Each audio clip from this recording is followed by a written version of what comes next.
Cacar air. Penyakit menular ini biasanya menyerang anak-anak, tapi ada juga orang dewasa yang belum pernah terkena cacar air saat kecil dan tertular penyakit ini ketika sudah besar.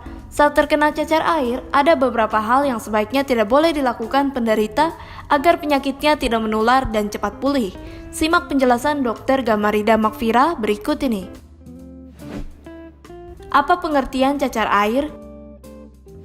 Baik, cacar air atau dalam istilah medis sering dikenal dengan varicella adalah infeksi virus. Infeksi virus dari varicella zoster yang menyerang sehingga menyebabkan ruam kemerahan di kulit yang berisi cairan. Apa penyebab cacar air?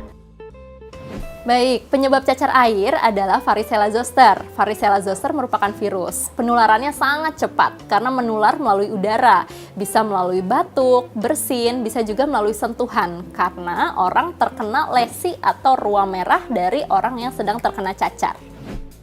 Apa saja faktor resiko cacar air? Untuk faktor resiko pada cacar air, yang pertama adalah orang yang belum pernah terkena cacar air. Yang kedua, mungkin orang yang bekerja pada fasilitas umum sehingga memungkinkan untuk kontak dengan orang banyak. Kemudian, anak berusia di bawah 12 tahun juga sangat rentan terkena cacar air karena belum memiliki imunitas yang cukup baik. Kemudian, imunitas yang turun juga bisa terjadi pada orang-orang dengan kondisi HIV atau konsumsi obat-obat steroid jangka panjang dan juga dalam kemoterapi. Hal-hal yang menyebabkan penurunan imun tersebut bisa menyebabkan infeksi virus lebih cepat menjangkiti. Bagaimana gejala cacar air? Untuk gejala cacar air yang paling utama adalah timbulnya lesi atau ruam di kulit yang berisikan cairan. Biasanya lesi tersebut muncul di area dada, kemudian punggung, wajah, telinga, menjalar sampai ke ekstremitas tangan, kaki, bahkan bisa sampai kelamin. Sebelumnya, gejala dari cacar tersebut didahului dengan demam, nyeri tenggorokan, tidak nyaman pada area tenggorok, kemudian tidak nafsu makan, dan juga pusing. Bagaimana diagnosis cacar air? Untuk diagnosa cacar air, tentunya yang pertama adalah dengan melakukan anamnesa. Anamnesa terarah kepada pasien untuk mencari gejala apa saja yang timbul pada pasien tersebut. Pada pemeriksaan fisik juga diperlukan untuk melihat lesi-lesi pada cacar air tersebut. Karena tentunya cacar air memiliki efluoresensi atau gambaran khas yang dapat membedakan dengan penyakit kulit lainnya. Selain itu, diperlukan juga pemeriksaan tambahan seperti pemeriksaan darah atau jika memungkinkan kultur pada area lesi atau jika memungkinkan bisa juga diperiksa dengan pemeriksaan darah atau kultur, mengambil sedikit cairan pada cacar air untuk memeriksa apakah ada virus atau tidak di dalamnya. Bagaimana pengobatan cacar air? Cacar air, seperti yang kita ketahui, merupakan infeksi virus. Pada umumnya, virus merupakan self-limiting disease. Bisa sembuh sendiri tanpa pengobatan.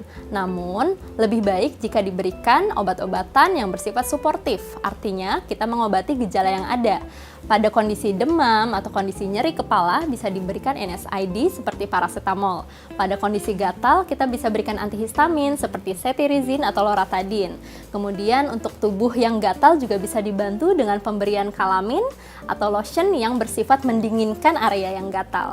Lalu, pada kasus virus yang cenderung agak berat, bisa diberikan antivirus seperti acyclovir. Antivirus itu sendiri fungsinya bukan mematikan secara langsung virus, namun menghambat pertumbuhan atau replikasi dari virus. Kemudian, pada kasus dengan resiko infeksi sekunder, bisa juga kita berikan antibiotik untuk mencegah perparahan atau perburukan dari penyakit. Bagaimana pencegahan cacar air? Cacar air bisa dicegah dengan menggunakan vaksinasi. Vaksinasi untuk cacar air bisa diberikan pada anak dengan usia 12 sampai dengan 15 bulan. Pada dewasa bisa diberikan di usia berapapun, namun diberikan dengan 2 dosis. Rentang dosis pertama dan kedua kurang lebih 1 bulan. Dan pada anak diberikan ulangan pada usia 4 sampai dengan 6 tahun. Vaksin cacar air bisa diulang kembali dengan rentang 10 tahun dari pemberian vaksin sebelumnya. Hal tersebut bisa sangat membantu untuk mencegah terjadinya infeksi cacar air. Apabila pasien yang telah mengalami cacar air Apabila pasien telah mengalami cacar air, tidak diperlukan lagi vaksin karena pada orang dengan kondisi pasca infeksi cacar air sudah mendapatkan imun secara alami, sehingga sangat kecil kemungkinan untuk terjadi reinfeksi. Jikapun terjadi infeksi berulang, kemungkinan akan sangat ringan. Jadi, kemudian selain pemberian vaksin, kita juga perlu menjaga kebersihan dan menghindari kontak langsung dengan pasien yang sedang menderita cacar air. Jangan lupa konsumsi makanan yang bergizi dan rutin untuk minum air putih. Sekian pembahasan cacar air, saya Dr. Gama, sampai jumpa di pembahasan berikutnya.